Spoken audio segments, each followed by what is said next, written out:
Good evening, everybody. This is the Collector, and this is the Collector Paint and Chill stream. I am the Collector, and today we're going to be working on the commission from our client, Terrafond.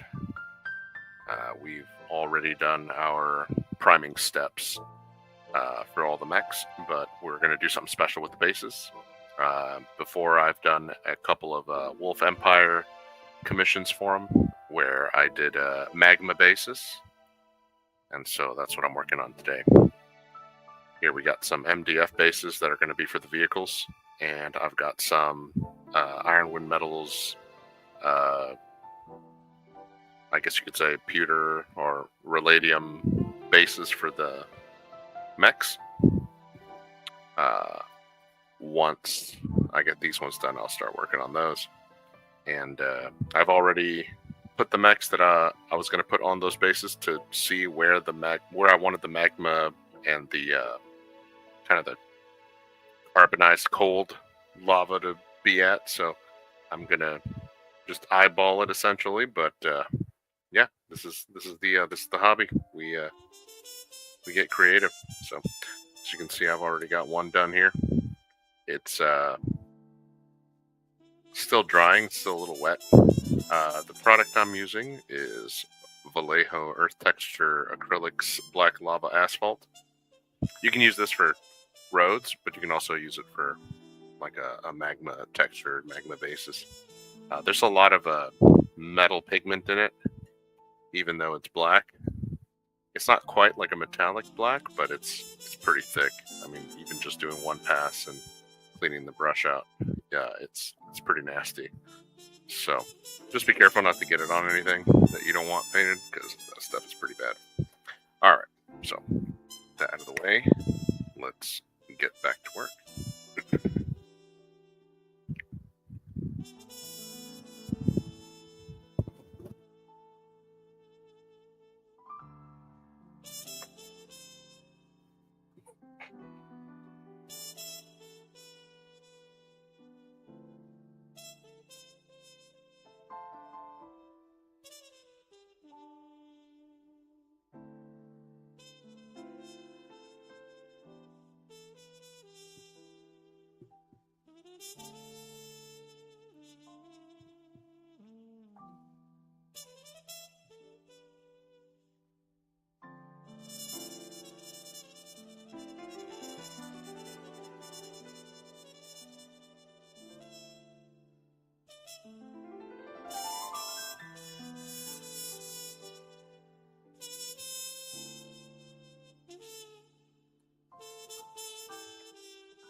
It was a cold, rainy day out in the city. It was a fine day.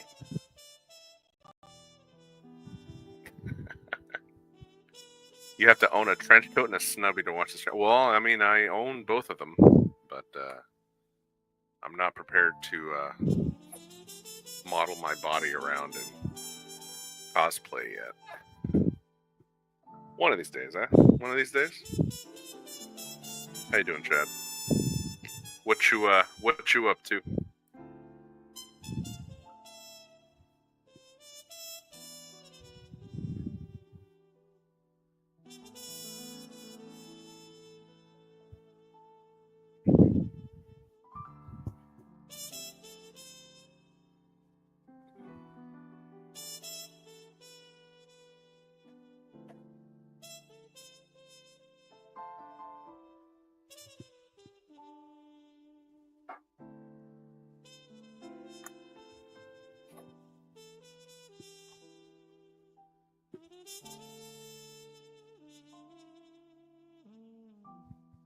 Nice. You wanna get on here and talk about it? That way, I'm not taking eyes off the job here. I can send you an invite. Just let me know if you want to.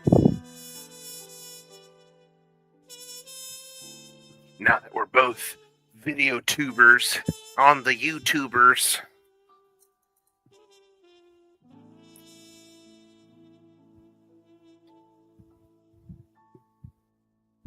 We'll corporatize and create a brand and I don't know, Grognard Hobbies or something. I don't know.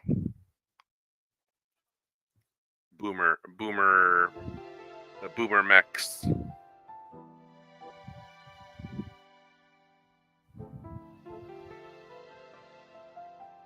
Just let me know if you wanna get on here. What's your video gonna be about this time? I really like your photography work. And you've got those little mini dioramas. Really make the videos pop.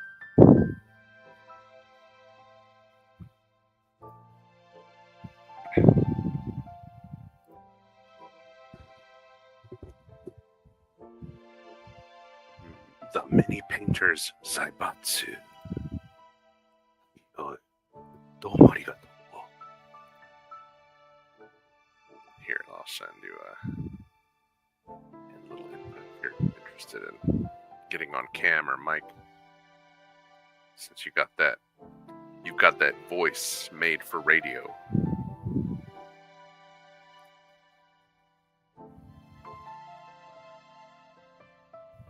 Yeah, no, of course.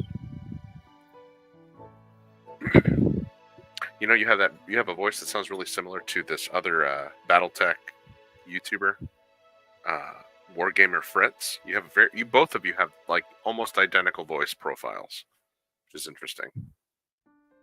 Maybe you have a long lost brother out there somewhere. Yeah. A face for radio too, sadly. Well, you are blessed, sir. You are indeed blessed.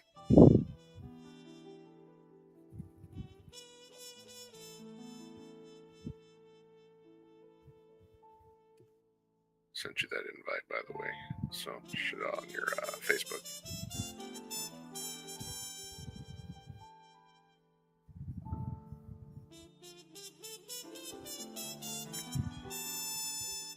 Man, this week has been awesome, dude. I can't tell you. Real world crap aside, on the hobby front, got this really cool Outlaw Star toy thing that they used to have on sale back when Suncoast was a thing, that like anime bookstore. And I landed me one, and it's a beautiful little figure too.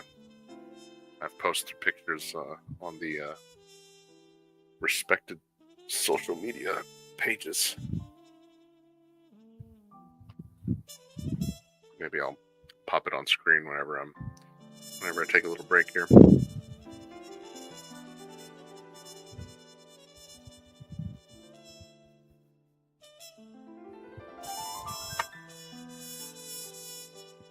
Let's see. Once I get this first layer done, then I'll start doing the raised magma plates.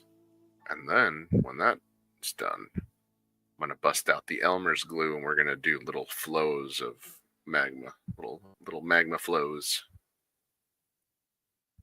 that will then prime. But that drying process is going to take a while.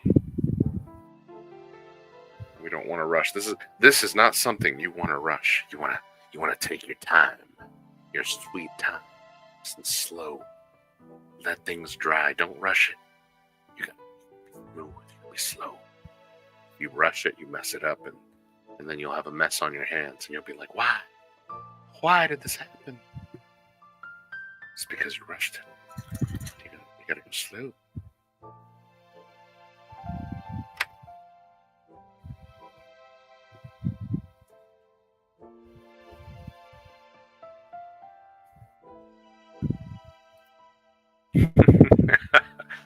Time to marinate. Yeah, we cooking over here, man. We're cooking this delicious commission. I was thinking about something my dad said a while back. He's like, I think I was a junior in high school or something. I was putting together a Gundam model kit, and he wanted to talk to me about something, and I was just annoyed.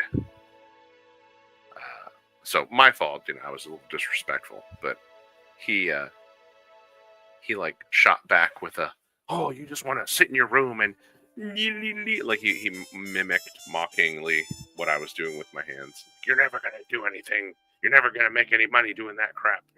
Playing with your little toys. Now I make like a pretty decent amount per commission when playing with my little toys. It's one of those childhood memories that just pop into your head whenever you're painting, doing stuff. Makes you giggle.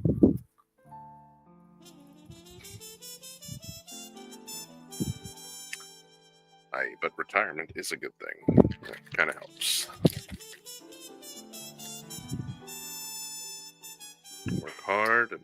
Work hard, play hard.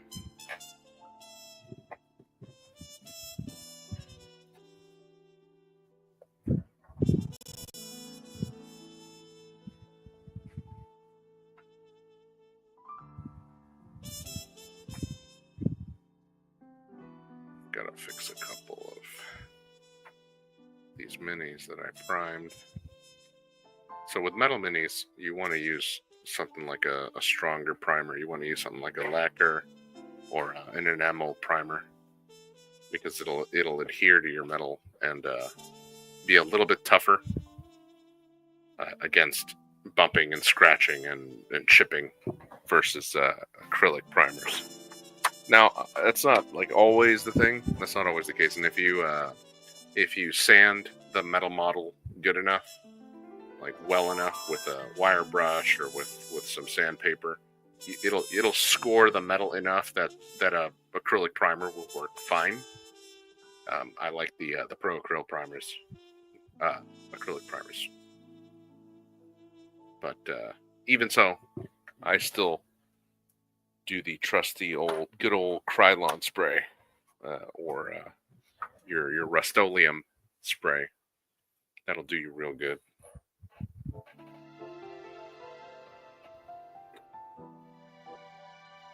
It's always a good idea. Rust-Oleum I use Rust-Oleum for pretty much all my metal models. Get them a good prime, and then go back over them with a little bit of a in acrylic primer in any spot that maybe I missed, or like right here. It did get misted, but it didn't quite fully cover. And so that misting is perfect because those little droplets from the misting is going to help the acrylic primer adhere even better. So you get like a reinforced layer of primer between the misted Rust-Oleum and some Pro Acryl primer here. And for those curious who might be watching after the video here is done recording, I am painting Wolf Empire, so Clan Wolf Empire scheme, made popular by the old MechWarrior Dark Age clicky tech game, or Age of Destruction game, back when they had the back when WizKids owned the property and they tried to reboot BattleTech as a clicks game. The Wolf Empire scheme, which I'm not sure if Chemospec still has pictures of their Ironwind Metal Clan Wolf mechs in this scheme, but it's white, gray, and like a light brown or like a medium brown tone. Kind of looks like the Swedish urban camouflage almost, like the boxy gray, brown, and white.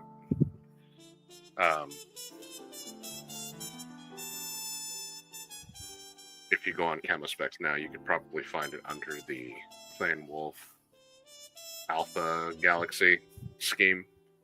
So, aside from the solid green and brown highlights scheme that they have, there should be some that are the gray with the white and the brown as well. So that's what we're doing with these. Once I get the magma bases done, the next step will be doing some base coating and zenithal on all the minis, which will be the mechs and the vehicles that I've got to work on, followed by my applications of the white and the brown and all that. So we got a ways to go. It's going to be a while. But that's why we do these videos. We take our time and we show you the process. Now for these guys, I have a Vixen 2 or Incubus 2.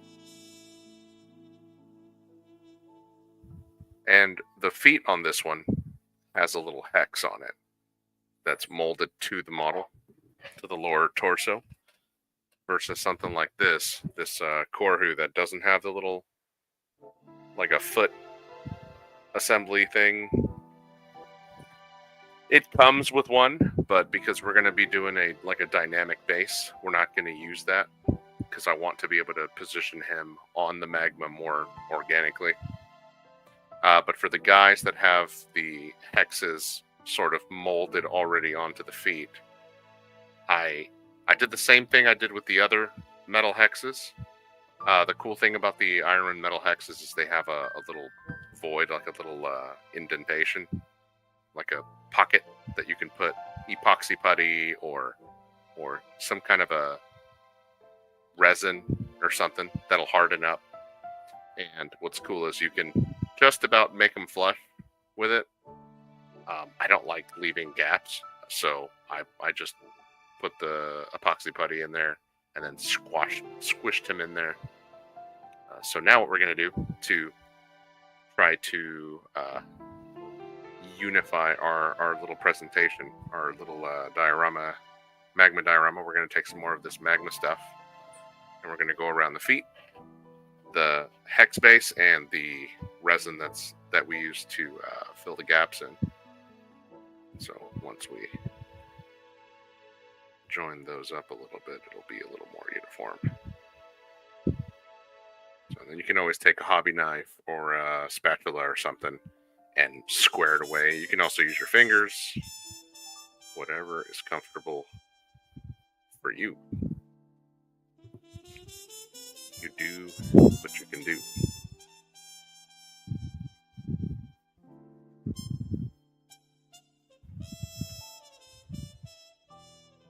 There we go.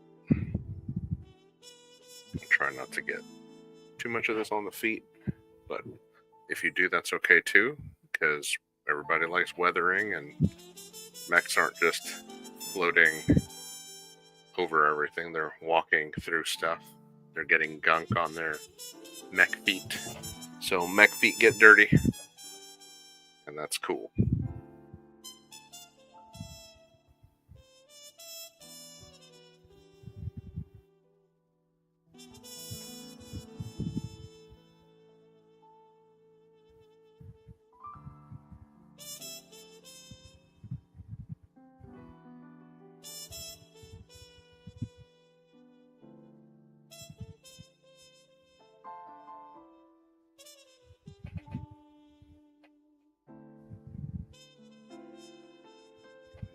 Round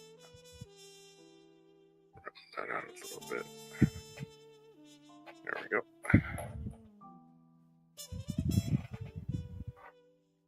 There.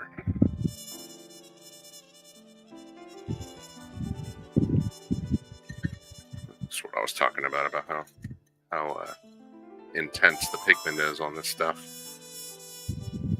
But it's really good stuff. I like it. Once it hardens, because of all the metal flakes that are in this thing, that's in this stuff, it gets pretty tough, pretty durable.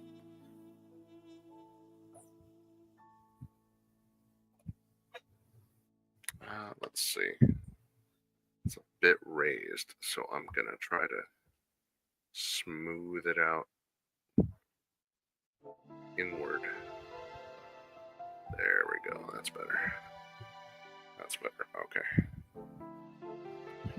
Now we're going to do the incubus. Look at the wingspan on this thing. Look at the wingspan on this incubus. Why are the wings so big?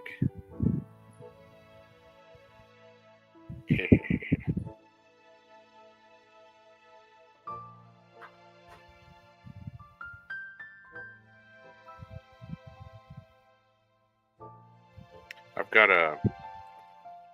got a whatchamacallit, an Agritera that also has the wing binders that are sort of in that horizontal thing, and even the Agriterra's wings aren't that wide.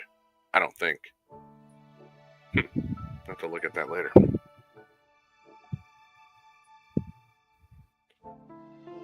Doesn't look bad, but it is kind of funky looking. Maybe I'll put like a wolf, clan wolf decal here, and like another one over here or something, like a number. Kind of give it like a World War II vibe. Give it racing stripes, you know? I don't know, we'll think about it when we get there. Yes, sir. Oop. Get some on the feet. Like we said, we don't worry about getting gunk on the feet because mechs like to walk on shit, so feet get dirty. Perfect. Those are done. Let's see. I really don't have much else I can do right now. I gotta wait for this magma to dry. I suppose I can start putting lumps on these guys, so we can do that.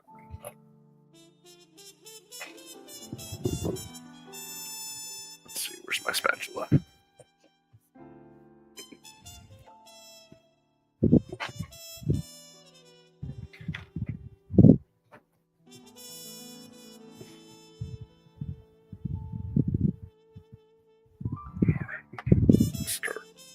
Let's start kind of thinking how we're going to do this. All right, so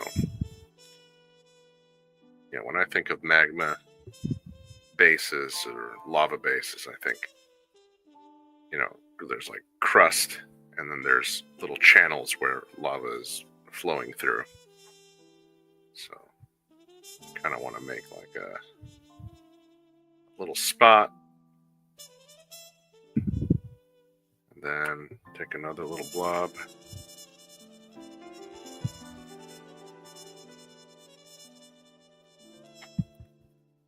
Dirty feet for realism.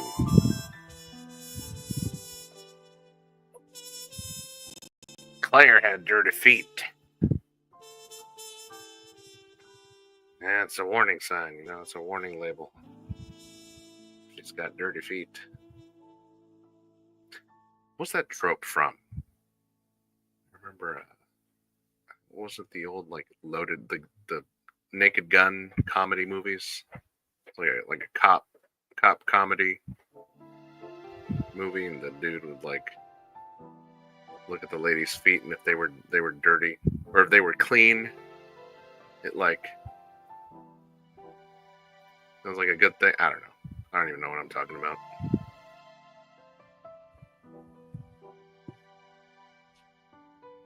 Shout out to the foot fetish people.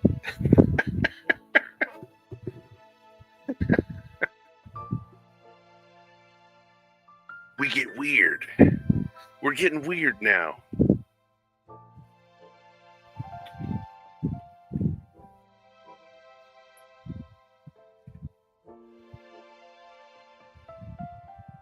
Talking about dirty feet over here. Can't have that. We can't have dirty feet. Mex can have dirty feet.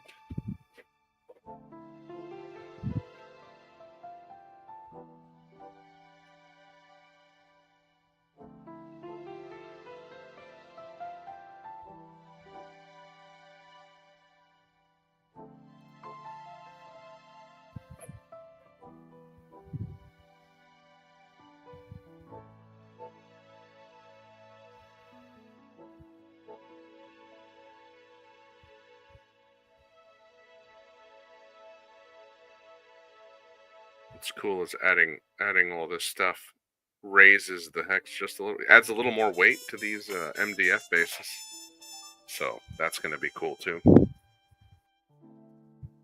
I should feather this one out a little bit too. Maybe give it some sharp edges. Like that. Like little alien looking sharp edges on the magma. Yeah, little, instead of happy trees, little happy happy stalactites or whatever they call that. Little happy spikes. Little happy spikes. Do little happy spikes.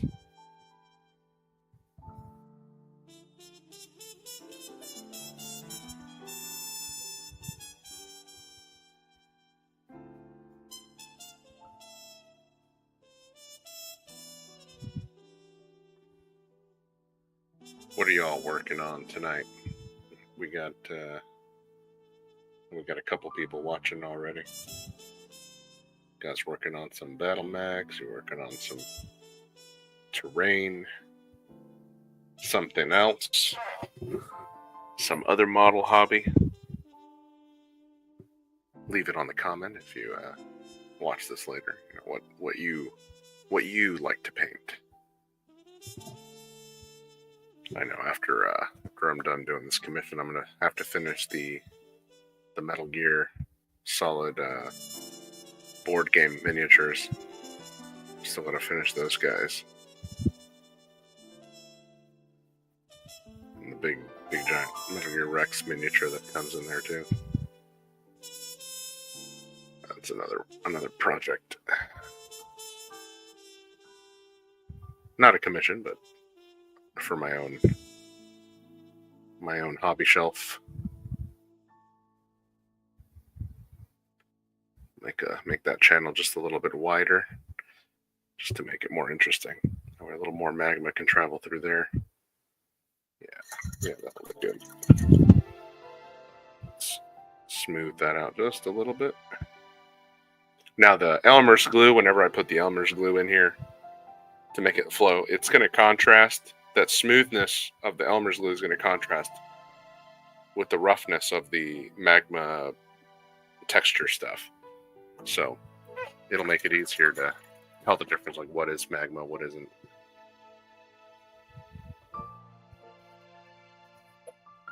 That's how my brain squares that circle. So.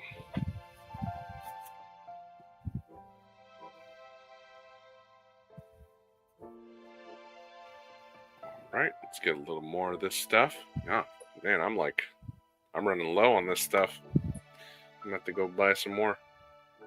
It used to be a hobby shop that I'd go to, not like Hobby Lobby, but the name's damn store. Forgot, it was like a mom and pop store, but it wasn't like a game store. It was they sold Gundam kits, but they also sold like model trains and model airplanes and things like that. Stuff that you see. Yeah, it's like a model train shop, but it wasn't a model train shop. It was just like an all you can eat buffet of hobby, and that's where I got my airbrush kit, my air pump, which damn, that thing's lasted a while.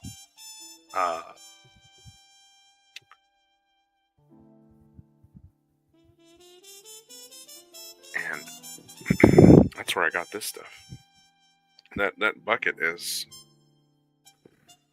more than 10 years old. This stuff is more than 10 years old, I can tell you. Because I know I got it sometime around 2010. We're in 2025, so yeah. And it still works. Like, this stuff has not dried out. I kept it in a sealed Tupperware container, like one of those big Tupperware tote things. And I put my texture stuff whenever I was transporting it during my moves. It'd stay in a plastic bag, one of those plastic Ziploc bags. So, yeah, some of the stuff will last you a while. Yeah, and it's a nice big tub of it too, you know. I forgot how much it cost. It was like $12 when I got it, like $12, $15.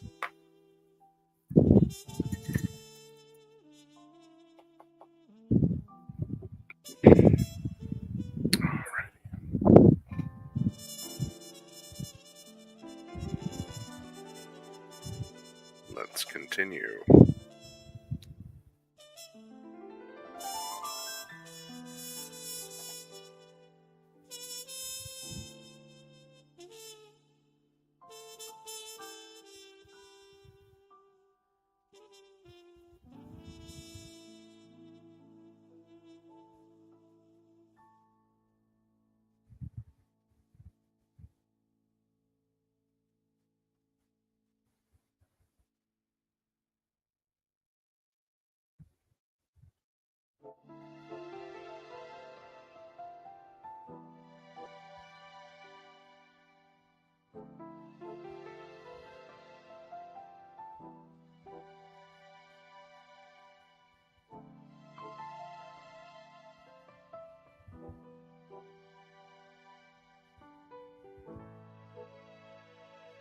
Yeah, there we go. Seeing all these are going to be unique.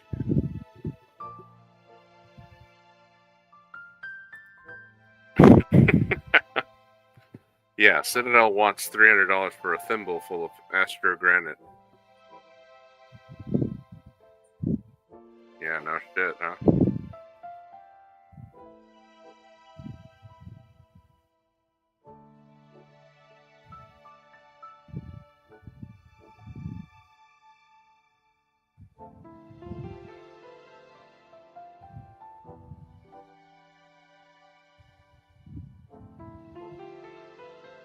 Oh, and for those of you interested in, say, joining a paint thing, a paint group, I'm not a part of it, but I'll shout them out anyway, because a lot of them are really cool people, and I respect their work. A lot of them were inspirational to me. Camospecs is doing they just put out their new, or their next date of when they're going to be accepting applications. So if you guys are interested, check out the Camospecs Discord, Papa Chicken put out the link to when they'll be taking in applications. It'll be June of this year. And they said you have 30 days or something like that. It's 30 or 60 days to put your application in. And you got to follow all their instructions because they have an instructions thing in there, like what they expect to see. Underrepresented, for example, underrepresented mechs or underrepresented schemes. And they have a list of underrepresented schemes. You have to use official Catalyst models and Ironwind Metal models and stuff like that. Yeah, so if you're interested in doing that, I know a couple of my buddies are. So good luck to them, and hope you make it. I just don't have time for that, unfortunately. I got too much on my plate as it is, and I wouldn't be able to paint on demand. Like those guys work hard. Like they do a lot of stuff for the company and promote the Catalyst stuff. So big respect. Gotta respect the work. I respect the art and the craft. So yeah, so shout out to them, Chemispecs. They're really good people. Oh, and if you ever have like hobby questions or anything like that, they're really quick to help you out, along with other artists who frequent their Discord. Really cool people. Again, can't praise them enough. So if you have the time and the patience, feel free to do your applications and check them out.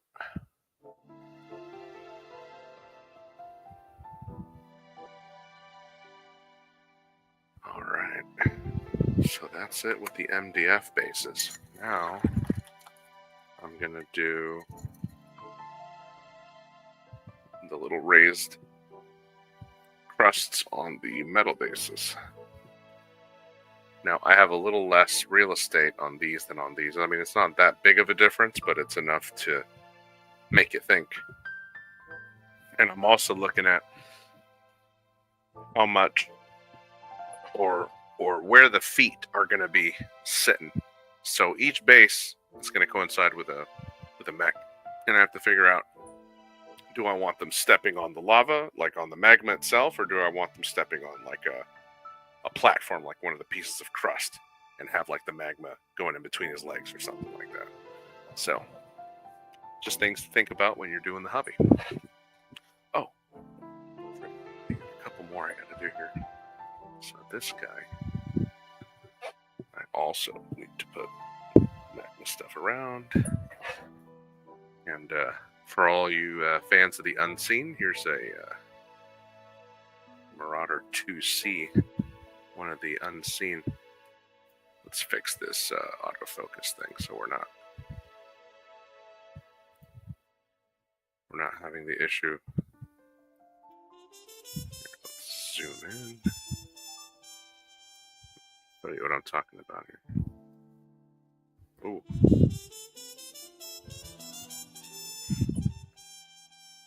There you go. Let's see. Let's see if I can adjust the lighting here.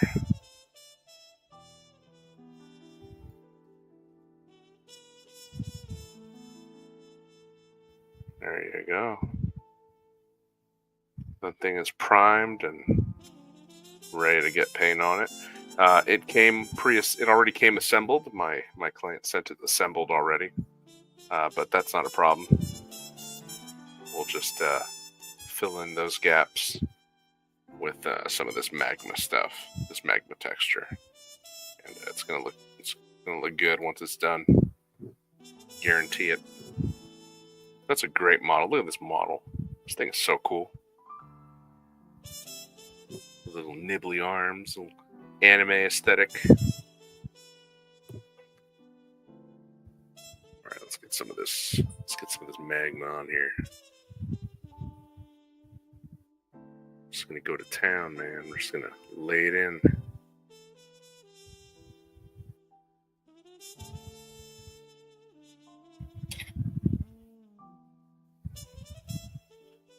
A little too much here. Let's dial it back just a little bit there.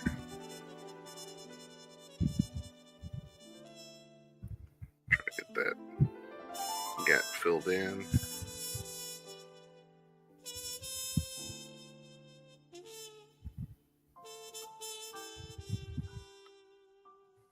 Yeah.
Oh, there we go. Sort of round it out here.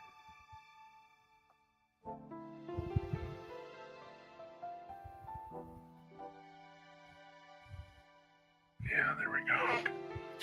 Not going to mess with it too much. Go back. Clean off one of the toes. You don't want to obscure any detail. There we go.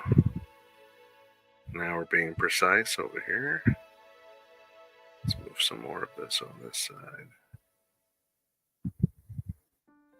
I want to push it into this hole. That's what she said.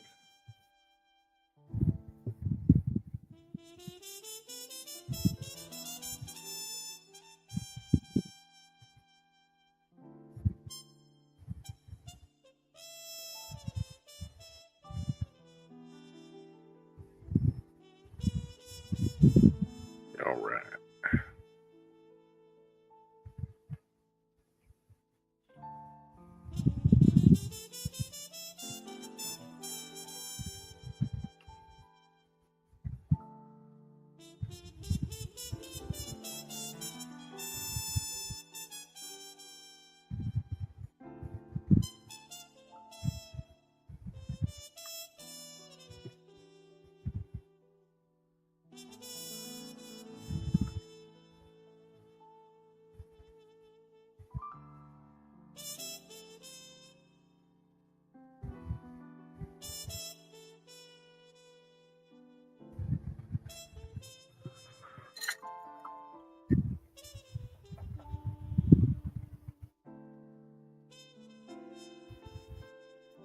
You can tell I'm being more careful with this one.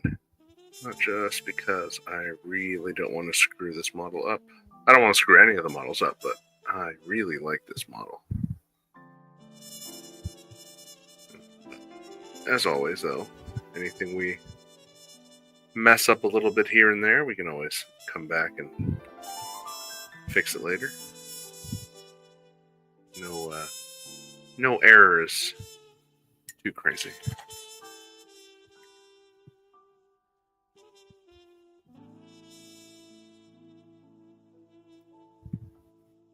Oh, you're good, man. Like, there's no rush, man. I should be on, I'm going to be on for probably another hour or so. So, unless we get people who want to ask some questions or talk about something interesting. But I mainly do this for two reasons. I do this because I want to record keep, make sure that the clients see the work and they know they're not getting scammed out of their money. And then I also do this to help out any other aspiring hobbyists who are interested in the hobby, the commission work, the paint work, doing the bases, all that other stuff. So It is not a problem at all. In fact, I'm going to take a small break. I will be right back. I just got to get some water. And let's watch some paint dry. So, give me just a couple seconds.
And we're back.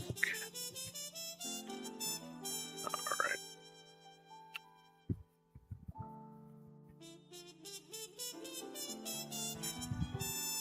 As you can see, it got a little bit messy here.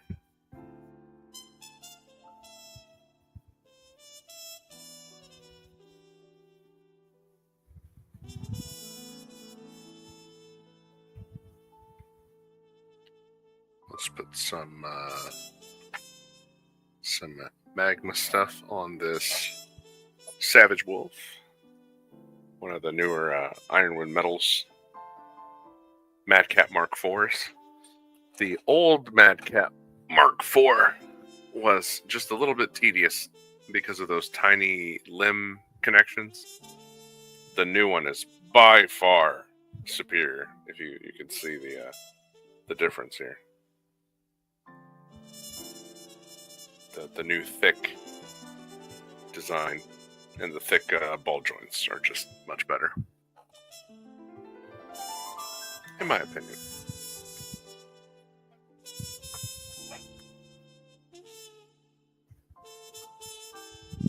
But Collector, you already glued the Mad Cat to that base. How are you going to make it look like there's magma flowing around? Well, so what you could do is you sort of do like a little angle upward, like a slant. Then you go on the other side, do like another slant, sort of going the other way. And you're artificially creating like a little channel in between. And then you can just be like, well, it's raised on one side and the magma's just kind of flowing in between. Or something like that.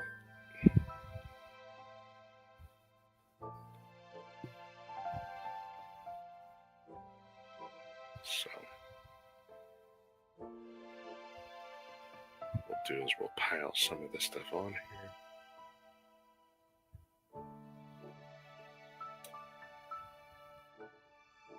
And it's okay if the mech is stepping on a little bit of lava.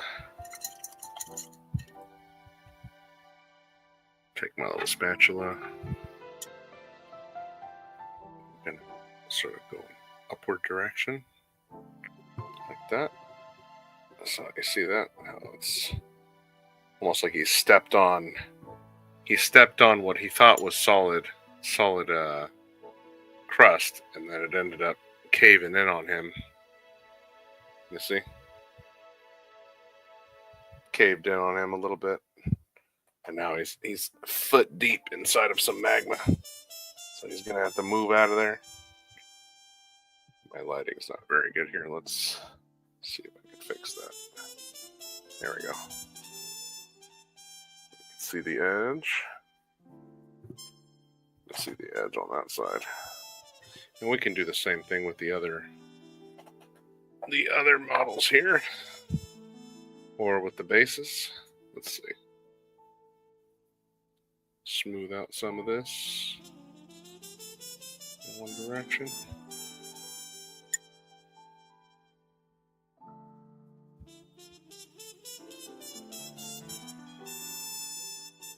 You get a good idea, then you want to keep doing it.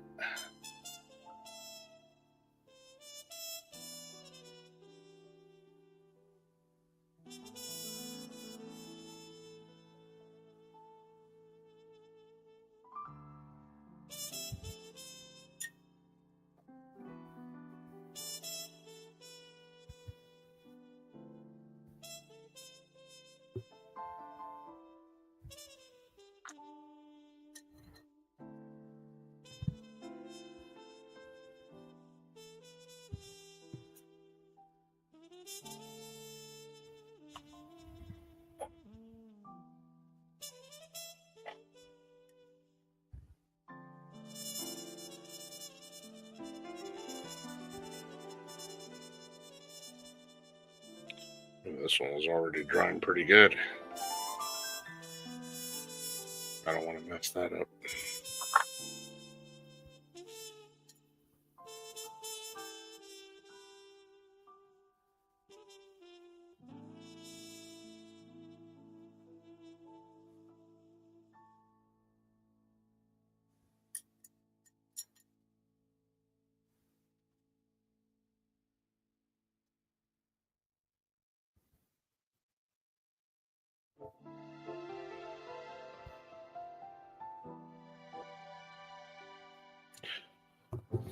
ProAcryl also makes some really good texture paint that you can use. I don't know if they've made a magma one yet, but they do have an asphalt one. I'm sure you could do roughly the same thing with that one, but it's not like a black with metallic flakes in it. It's more of a gray, a neutral dark gray color. But I don't see why you wouldn't be able to do something like this. So,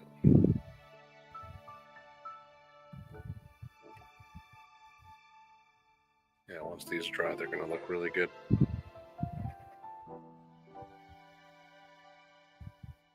We don't want to mess with these after we do this step. We want to give it time to dry, because maybe so what'll happen is the top layer will dry, but inside there'll still be a pocket of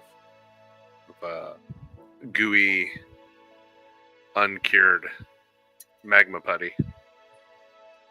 So you don't want to mess that up. We're gonna put these in the drying table.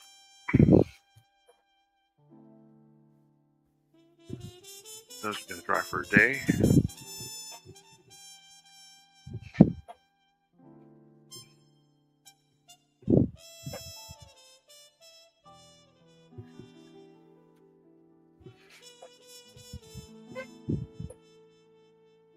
I really like how that came out. That came out really good.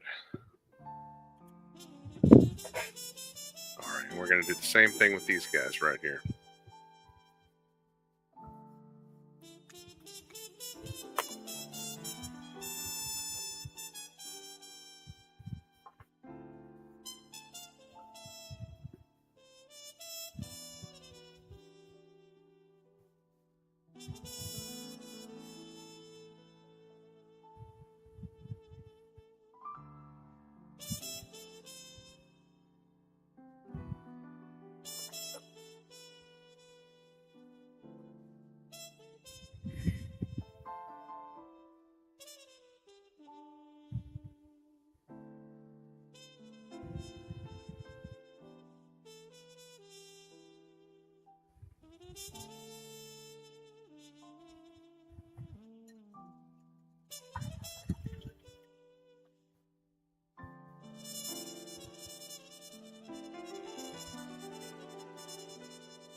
Another thing you can do whenever you're working with a hex that doesn't have a lot of real estate is you can take some of this type of putty, or an epoxy putty, or some kind of a resin putty, and you can extend the distance of the, or the, not the distance, but the width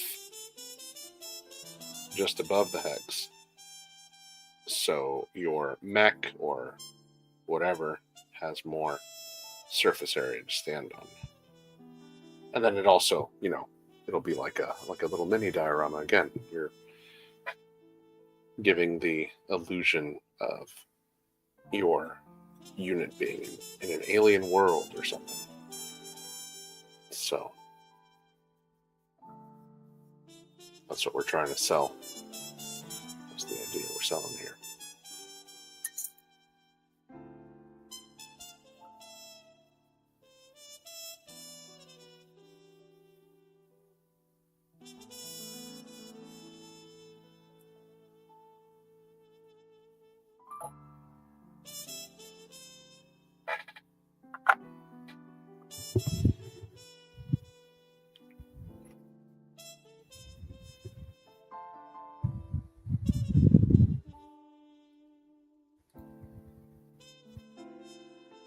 Oh, I lost you, man. Try connecting again.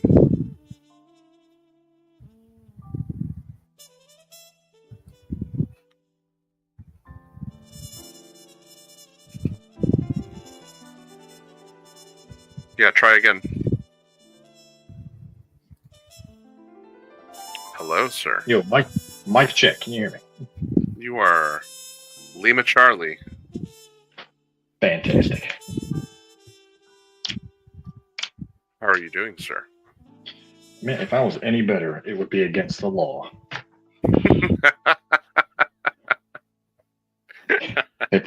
It probably is against the law the way things are going.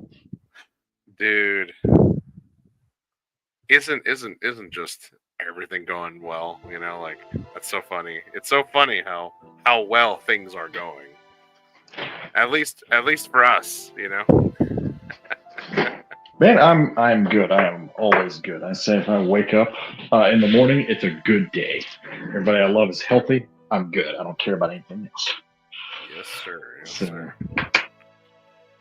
as long as I stay off the internet, I don't have to care about anything else. Usually, I have my my buddy John, but he's been doing a lot of gaming conventions and stuff. So, Oh boy. yeah, I can't do that stuff. I can't do the gaming convention thing. I'm just not. I'm a people person, but that's beyond my people person skills. Yeah, man, I'm Too not many people. big on. Yeah, I'm not big on giant crowds myself. Like I don't get freaked out. I just don't. I just don't like it. I would love one of my hobby wingmen here in town.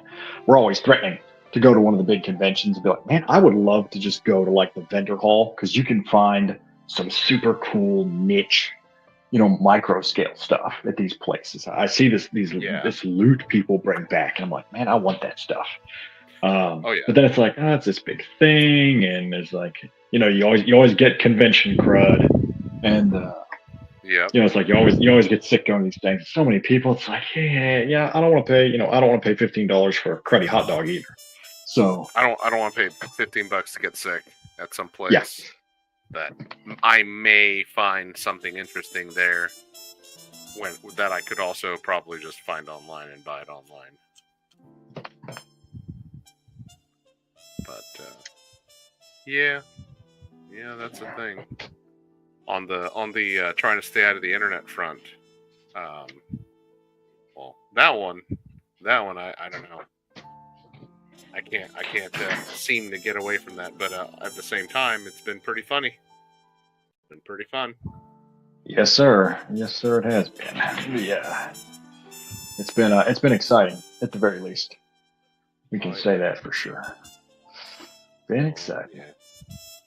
I wish people would act right. That's my constant gripe. It's like, why won't you people just act right. It's like everybody's always on their worst behavior on the internet. I mean, That's what it's the internet. It's the internet. I know. This is what we deserve. It's the blessing and the curse. The internet. It's like you want access to all the world's information. It's like here, but everyone is feral. Good luck. You know what's interesting is when the internet thing comes out of somebody's mouth in person, and then you look at them and you have to kind of go, "Hey," you have to remind them, like, this is the real world, right? Dude, like, man, do you know where you are, sir? Man, it bothers the fire to me. Like I've got guys I like friends of mine, good guys, and you see the things they say on the internet. And I'll bring up to them like, you're just not like this in public, and it's like you're a bit too old to be doing a bit of trolling, as they say.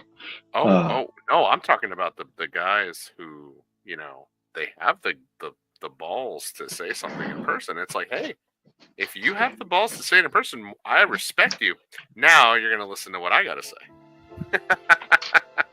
Like just because I respect that you had the balls to say something doesn't mean I don't get to have a say.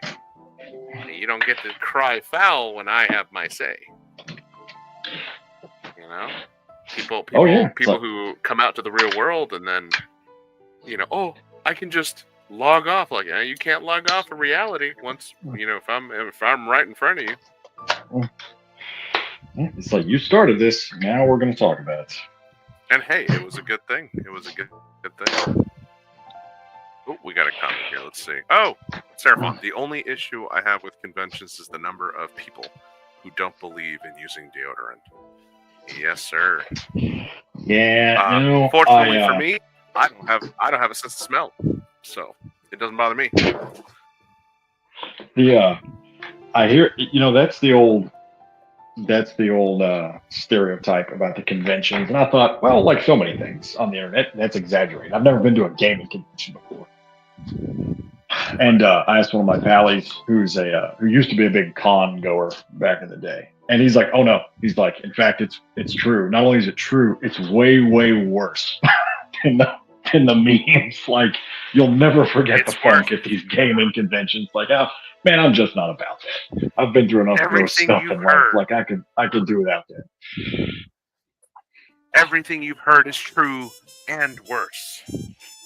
Yes, all of your nightmares will come true this day. So what are you painting today? What do you got on the workbench?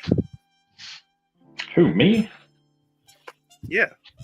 Man, I've got, I'm slowly, naturally video production and learning how to clown my way through doing YouTube is eating up all of my discretionary time. But I've got this gigantic tracked mech for Steel Rift called the Eisenbach.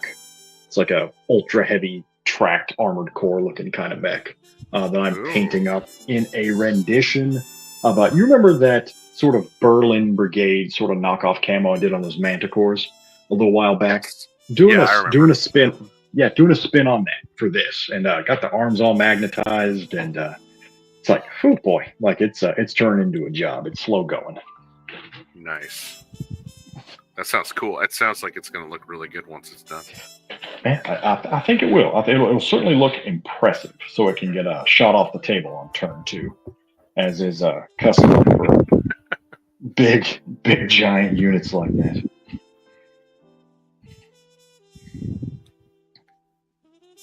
Yeah, I had some 15 mil stuff that I wanted to work on, but I also have to prioritize. And it's not like I'm rushing over it either. We're still working on the rule set for our 15 millimeter BattleTech system. Yeah. I saw that. I saw your post about that. I am really intrigued to see more of that. Oh yeah? Yeah, man. I am intrigued. So like the philosophy behind it was, I've always liked mecha stuff. Like I've always liked Gundam and MechWarrior, BattleTech, all this stuff. But I also like stories. You know, like I like the war stories. You know, I like World War II stories and like Gulf War stories. You know, Yes. or espionage stories. You know, I like the Metal Gear Solid games. Uh I like fiction that combines the mecha thing but with more contemporary stuff, like tanks and vehicles and Yeah. BattleTech has that, but the combat in Classic and in Alpha Strike is mostly just armored warfare, and the infantry are relegated to cannon fodder, or at best a turret in a building that soaks up damage, and then you just blow up the building, and then bye goes the infantry. So what I saw in the 15 millimeter, and this is something I've had an idea of for a long time, like pre CGL Catalyst, this was when BattleTech was dead and people were buying resin casted N scale stuff for Clicky Tech and just playing N scale BattleTech or N scale Alpha Strike. And what I liked about that was your infantry models were, N scale. They were 144 scale or whatnot, and you didn't just have to use the Clicky Tech infantry. You could independently base them and move them around for just a little more dynamic combat. And so I thought, well, why not go a little bigger than that? Because if you go to, say, 28 millimeter BattleTech, that's too big, because the ranges and the map that you would need, the table that you would need, would have to be immense. But 15 mil, so the 1/100 scale, is right there at the scale that I think is perfect for like a skirmish type game.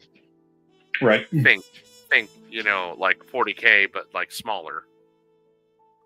And rather than fighting big armies in 28 mil, you're fighting moderately sized or moderately scaled armies in 15 mil, and you've got the space for it. And I was looking at Flames of War and Bolt Action and Team Yankee, and I was looking at like the World War III stuff, like the World War III 1/100 scale stuff, and I'm like, man, I really like this stuff. This is really cool.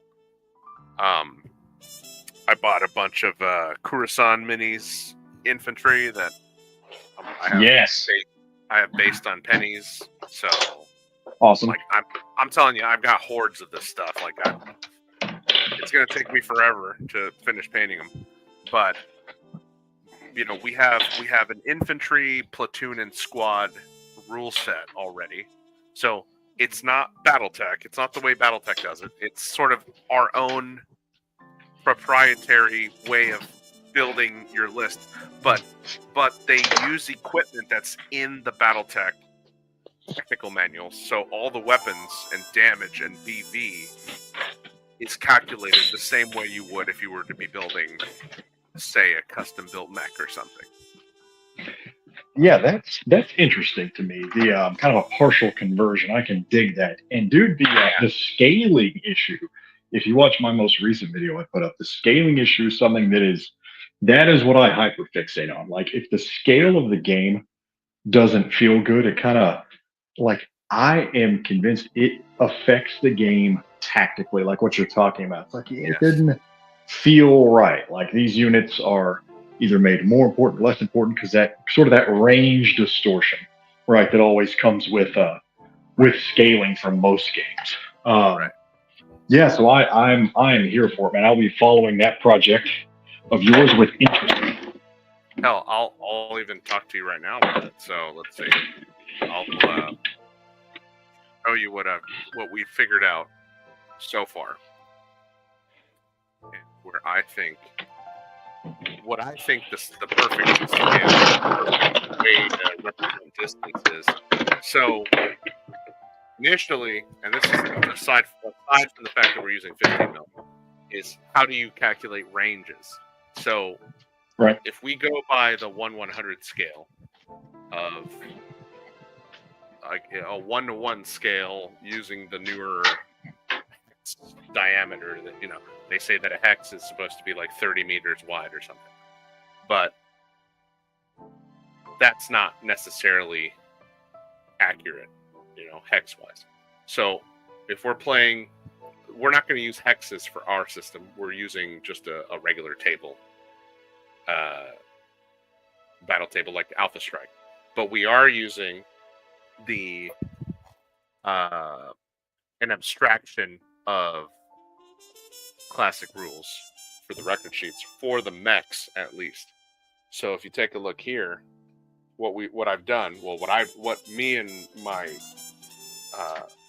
my buddy, who's the one who came up with the majority of the main rule set, is we figured out a way to calculate limbs, but we took away criticals. So things like being able to get head capped, being able to get overheated and like explode, that won't necessarily happen as easily, and you can't get head capped. So we just did away with head capping. Because the way we figured it is the core of the game is going to be fought by infantry. So this will be your main force when you play this game. It's going to be the troops, and you're going to be playing troop on troop objective games. And then along with troops, you have something that we've figured out called light armor. So rather than using the BattleTech's like vehicle record sheet, the light armor is obviously weaker. It's weaker than standard combat vehicles in BattleTech, and obviously weaker than BattleMech, so it doesn't have like the armor ratings or anything like that. You just have a flat HP pool. And through some wizardry, Aiden, who's our guy that likes to write like pen and paper rules, I don't know how he came up with it, but it just works. It just works. Cool. And you're calculating, it's like per 7 HP, you pay 20 BV battle value, and then per 2 inches of movement, you pay like 10 battle value or something like that.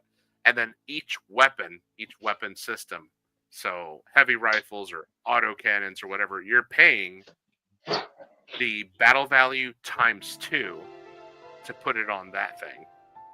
And that's how we came up with that for light armor. The light armor and the infantry are going to be your core army list building force.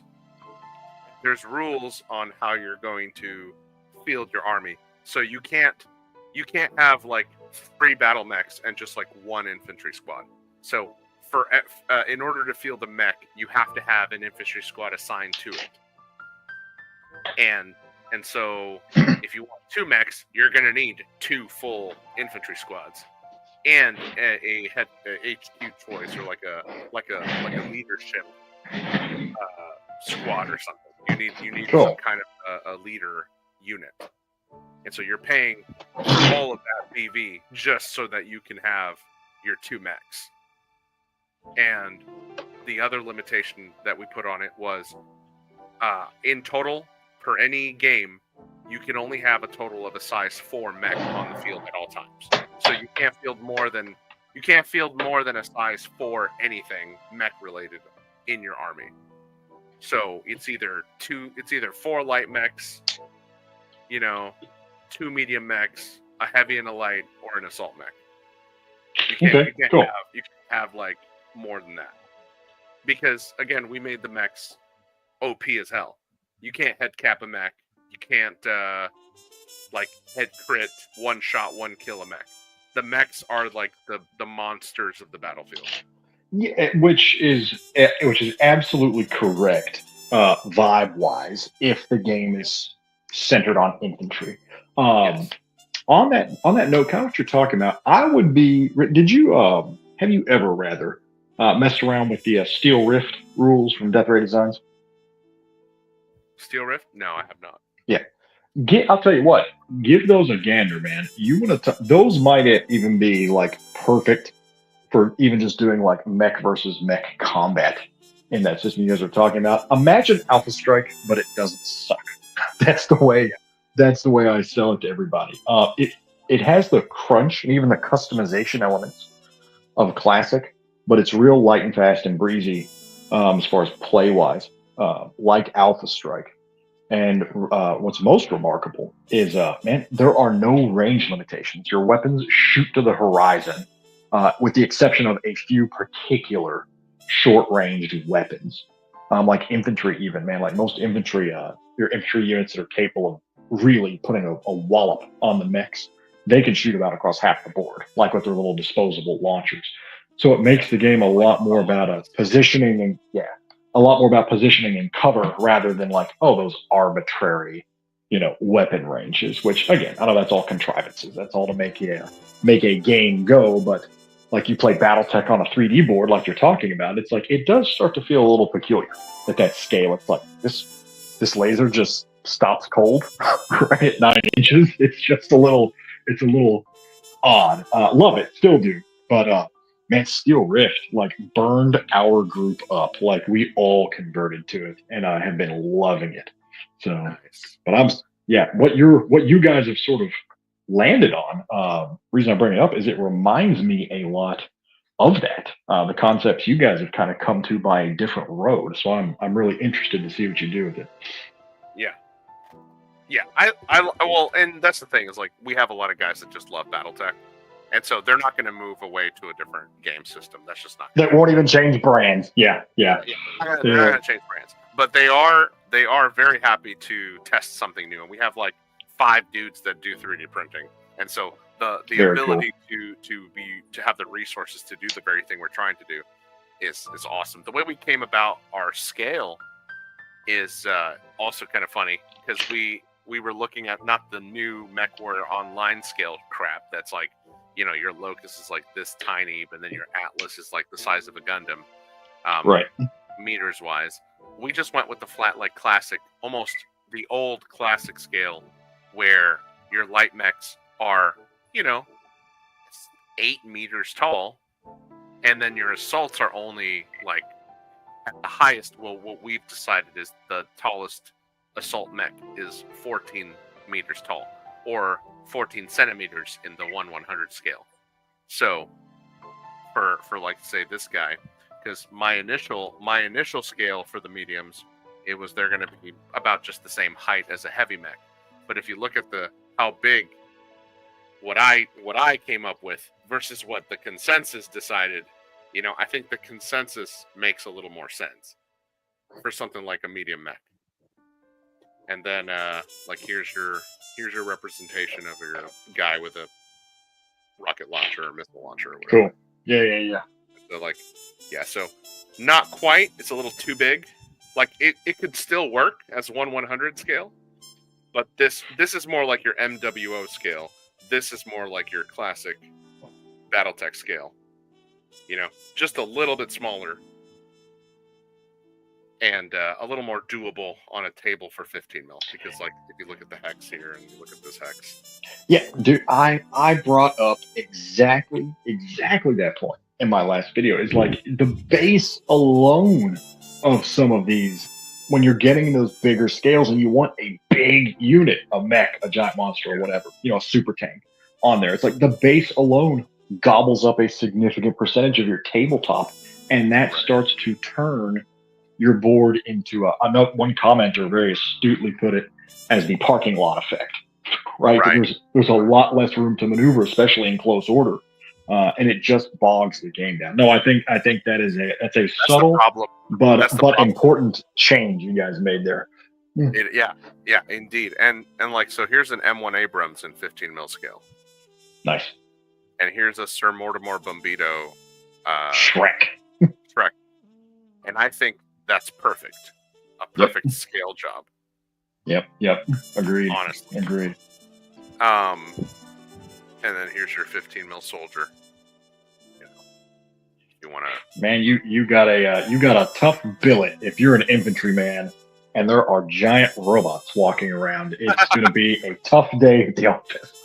Well, so it was interesting that you mentioned how infantry are really tough in Steel Rift, because that is sort of what we did with this game. Is we made the infantry a lot stronger than what you would get from like Classic or whatnot. So infantry here, you build your infantry list in 5-man squads. and you can build them up to a 20-man squad. So they can be up to 20-man squads of infantry, not 40, not 80. 20 is the maximum, and that's your squad. That's your maximum like platoon of infantry that you can have per like platoon. So, and you can have up to 4 SRM launchers, or we also have like a man-portable rocket launcher and anti-armor missile launcher, which is sort of like a custom-ish thing. I think it's equipment that's in BattleTech also. I have to look it up. But whatever, the wizardry of Aiden coming up with this. And you can have, say, when we did our first play test, he had 40 guys, and they all had SRMs, and they were just pummeling the living crap out of my light armor and my mech. Because, again, this game is more infantry-centric, not mech-centric. Once you lose your mech, all you got left is your infantry and your light armor, or maybe your 1 or 2 vehicles that you have. And so that makes the pucker factor go even higher. And yeah, infantry are pretty tough. The other thing we did was the game plays like Classic plus a different system mixed in with it. So when you're moving your infantry around, like, they have their stats, they have their rules. When they take a hit, for every 1 point of damage, that one gets soaked up by like armor or by like the terrain. You have to do 2 points of damage to kill an infantry unit from your squad. And then at the end of every shooting phase and round or whatever turn, you then deal with the morale of the infantry. So the morale check is however many infantry died, plus I believe it's like a flat roll of 2 or something like that. Okay. So, and if your infantry fail their morale checks, then they have to fall back. So it's very similar to the Black Powder game, where the more casualties your infantry units take, the harder it is to keep the morale going. And they'll just be falling back. They'll force withdrawal if they take too many casualties. Yeah, I like that too. I don't like ASL levels of morale in games like this, but I do like the idea that if you're in control of human beings, they want to live. Even well-trained soldiers want to live, right? If they're getting hammered, you should be able to drive them off the board. Incidentally, that's another great rule to institute for a classic BattleTech, man, is people, I'm going to do a video about that in the future. People go on and on about how long the games take, and that's true, that's fair. But most of the time, it's a player problem, as it turns out. But the other time is like, man, mechs are so hard to hard kill, Right. And so rules for morale, infantry included, mech pilots even, rules for morale, or if they're crippled during forced withdrawal, speeds up the game dramatically and still gives it a satisfying conclusion. Yeah, good stuff. Good stuff. Yep. What I like about the light armor thing, his light armor idea is you're not using the combat vehicle stuff. You're not having to worry about facing and armor plates on the left and right or front and back and whatnot. Now, we are implementing that. We are allowing combat vehicles to be used. So when I distinguish what I'm distinguishing them, the combat vehicle, is those are your classic BattleTech tanks and stuff, armor that use the armor that could withstand the damage from a battle mech. Light armor is just like infantry but motorized. So it's like a weird mental distinction you have to put in your head. Like sure, that makes sense. Like because in classic, right, you have barrier motorized. You have motorized infantry that, if you look at like in Mega Mech, they have like a little tank, and it's just a bunch of infantry with a little tank, and that's considered motorized infantry. Right. But they don't have a vehicle record sheet. They just use the same It's health pool and integrated. Right. it's integrated, exactly. And so that's what light armor is in this 15 mil scale, but it's separate. Your light armor is its own unit with its own health pool that can take a certain amount of damage before it has to retreat or just die. Good stuff. And That again, was really a cool idea. totally very sensible, and that's giving granularity. It sounds like to your system where it's called for, considering the focus. You bring that up about mechanized motorized infantry in classic. I have seen that question. I've seen more confusion about infantry rules in BattleTech than almost any other over the years on those Facebook groups. And coincidentally, man, my experience with infantry, rather our group's experience with infantry in classic, has been very, very different from it sounds like yours and probably a lot of other players. But man, infantry were always a force to be reckoned with for us. Like it was the rare game somebody wouldn't trot out infantry. But something we switched to not dreadful long ago was like the mechanized infantry rules. Like, well, frankly, if you're not putting out field guns, we always just felt like it sucked. And what made it so much more sensible and fun for us was you use the squad rules for infantry. So you break up a platoon into those independent, actual squad-sized elements, and then you give them an actual APC with an actual record sheet for each one. That's where like those little 1-ton capacity APCs finally come into play. Hover APCs are, a sprint helicopter that carries a single squad of junk troops. And it makes the vehicles feel a lot more meaningful. You like smoke a vehicle with a lucky shot, the whole squad's pretty much dead, which is correct, obviously, for BattleTech. And it made it a lot more faster. So we have that. Yeah. In this. Yeah, that's the way to go. For that. So you have your light armor main battle tanks, so your primitive tanks and your primitive infantry fighting vehicles or APC. And then you have your battle tanks, your combat vehicles that have the armor plating and everything. And you also have the ability to field them. Or field something like, I don't know, like a goblin tank. So you can have your goblin tanks, which have troop carrying capacity. Right. They have the armor plating so that they're not suffering. So the way we deal with morale checks and stuff for these guys is it's a flat 2 whenever they take damage for a morale check. You have to roll a 2 or better. And then plus whatever damage it took that turn. And because the light armor vehicles don't have armor, they just take flat damage. If they take more than 10 pips of damage or 10 points of damage, they flat lose the morale check. So it's 2 plus however much damage they take.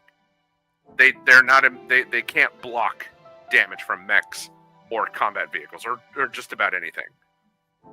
Because the armor plating is primitive. It's unable to withstand the latest and greatest weapons technology. Versus combat vehicles, proper combat vehicles like, say, a Demolisher or 2 Goblins. These guys can take the tank as much damage as their armor can take until it goes into HP. So that's another avenue, and you're choosing between the battle value there, because this is always going to be cheaper than this. This is always going to be more expensive. Unless you can get really creative and find like a unit that maybe be more it'll be comparable.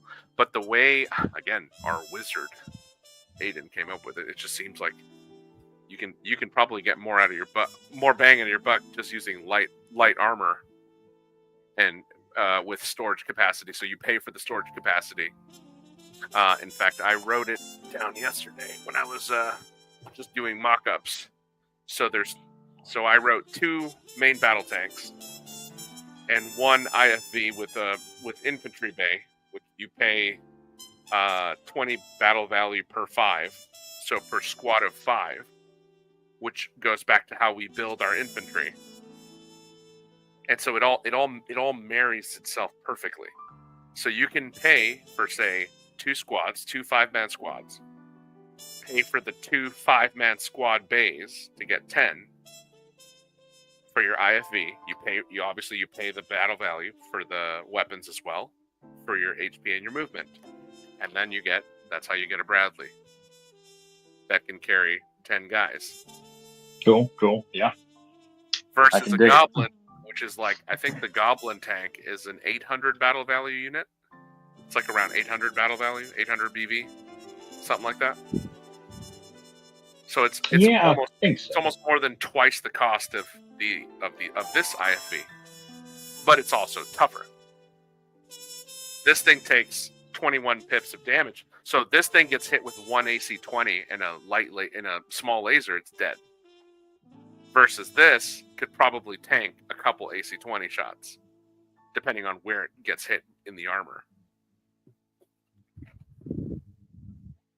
and that's the trade-off. Plus, you have your battle max that you can still use. And this makes sense to me. This is the record sheet we use for battle max.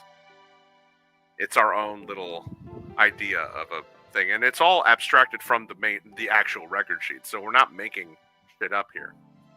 The only thing that's really changing is the ranges.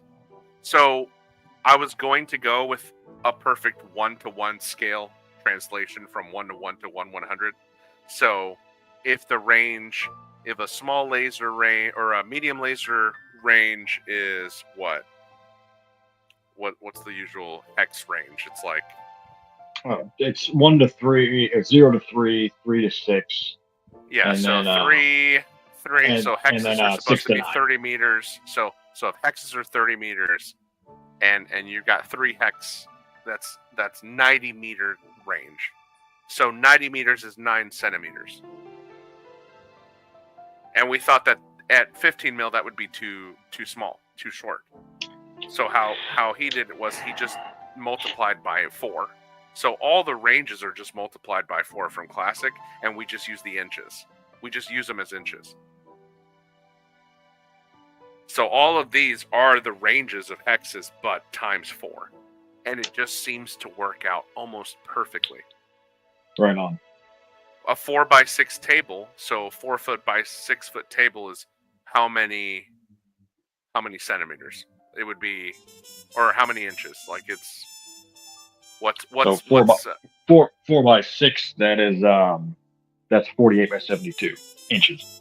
Yeah, and so the AC5 at the longest range, it's 72 inches. It just works out perfectly. Yeah. No, it sounds like it, man. That's perfectly. Your boy. Give your boy my regards. He has put in. He somehow figured it out. He did that shit in like a day. He figured that out in a day, man. I was like, how did you?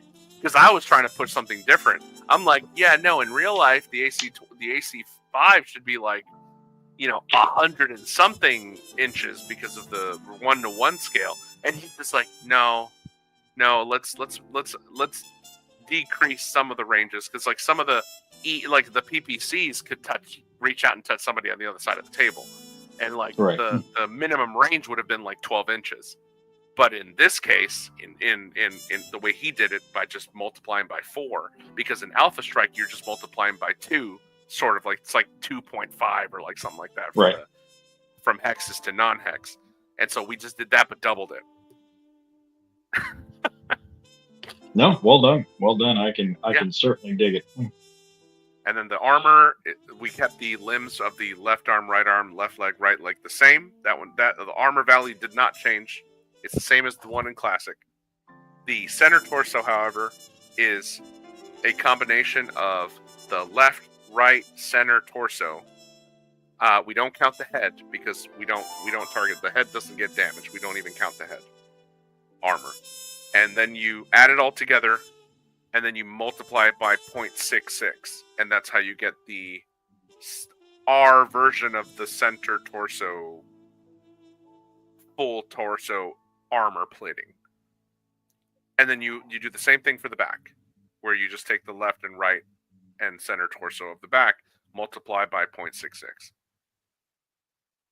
And then the internal structure is just the center torso times 2. of the structure. So whatever the center torso structure pit point is, you just double that, and that's the internal structure. So that's different. There's no limb internal structure. Once you start taking damage from a location that has no more armor left, you just start taking hits into the internal structure, and then you start rolling your crits. So you get an MP crit, random weapon disabled, or 2 times heatsink disabled, and we do have heatsinks. So you have your heatsinks too. So this game still feels like BattleTech to some extent. It's just really simplified. It's a little more simplified. It's almost like the introductory rules, but with a lot of the more advanced stuff still in there. But also makes the mech a lot tougher because you can't just get head capped. I mean, it just feels great. I mean, I don't know. I've been having fun with it. Yeah, sounds like it. Are you guys going to post, or have you already posted any sort of battle reports on there? I posted like a baby battle report, like just a couple pictures and my little take of like what I did. But I haven't posted like an in-depth battle report. Should I do that? Should I do a? Dude, I think now is certainly the time, man. I mean, okay. I would do it. Keep in mind, I've seen that pop up over the years too, over and over again. People want like a battle troops again. They want that infantry centric with mechs, just what you've described. And they want a refreshed rule set because Battle Troops is basically Lost Tech. It's not out there. It's not even out there digitally. Yeah. And it's like, what? Yeah. And then the answer you always see, the answer you always hear people is like, just get this system and just use your BattleTech stuff. It's like, no, dadgummit, we want an actual BattleTech system. Yeah, we want right now, like a BattleTech feeling game that has the infantry centric system in it already, and I think that's what we finally stumbled upon here, man. I think that's what we got. I think the time is nigh. You guys need to put that out there. You're just a fan supplement, man. Like, hey, you guys have fun. If you think it's got actual legs, like file the serial numbers off, and the right customers will find it. Well, that's the thing is the minute I put it out, people are going to come in and try to make our lives miserable. So I'm gonna leave it to my buddy who came up with the majority of the rules. Yeah, I'm gonna leave it to my buddy who came up with the majority of the rules. I just provided ideas and you can call it 15. You can call it 15 millimeter. Root and toot robot shooting. Infantry supplement. It doesn't matter. Yeah, the right people will know what it's for. 15 millimeter American mecha troop combat or something. And you can call it ARD, American Robot Diplomacy. Call it American Robot Police Action, right? Because it's smaller scale. It's more intimate. We're not going to war. This is a police action. Have some fun with the name. Yeah. Well, I'm just all I got to do right now is wait for stuff to dry.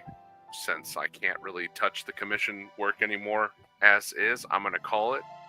Did you have anything else to put out before we shut down? No, man, that is all. Thanks for inviting me on to hang out. I'm just sitting here doing some video myself. My brother certainly enjoyed your tips, man. That's great tips on your lava. I took some notes for getting the contrasting sort of textures, and then I'm intrigued to try a different primer too, man. I've had great luck using Rust-Oleum Auto Primer on my metal minis. Yeah. That's not exactly an acrylic. That may be closer to what you're talking about, but I noticed you were brushing on too. So I'm intrigued to try. That's what I use this first. I use this first on all the metals. It's the same thing you're using, just my Rust-Oleum, and then I take some of the Pro Acryl primer and go over this with that. And that Pro Acryl there, you do brush that on? Yeah, I brush it. I mean, I can spray it on. But it's just more, I guess it's more therapeutic for me to just brush it on. Like I like feeling the brush. Oh yeah, man, and speed notwithstanding, there's a lot to be said for just going brushes. That's why I've been such a luddite on holding off on getting an airbrush. Is like I just don't want to mess with it. I want to sit down, uncap some paints, and then go to work. Like that's what gives me the fizz, as it were. So I'm keen to try your brush on method there. I'll be as soon as I can get a bottle of that stuff here. I think they've got it locally. After I'll you give that a whirl. spray the Rust-Oleum. After the spray on, yeah. Because you don't want to like. That's the thing is I've had problems with just brushing the Pro Acryl primer on bare metal after after cleaning it and scrubbing it, and it would still chip, it would still flake off. But with the Rust-Oleum, that stuff hugs it so well. So you're doing like sort of a 2-stage priming process then? Yes, that's what I'm okay. It just makes it that much more tough. It just makes it tougher. It's a tough I'm here for it, man. Prime job. So yeah, if you're using stuff on the table, that makes a big difference. Well, thank you very much for joining me, buddy, and man. I'll catch you on the flip side. And for all those who are watching, thank you for watching, and God bless you, and have a good night. God bless everybody. You all have a good night, and good luck.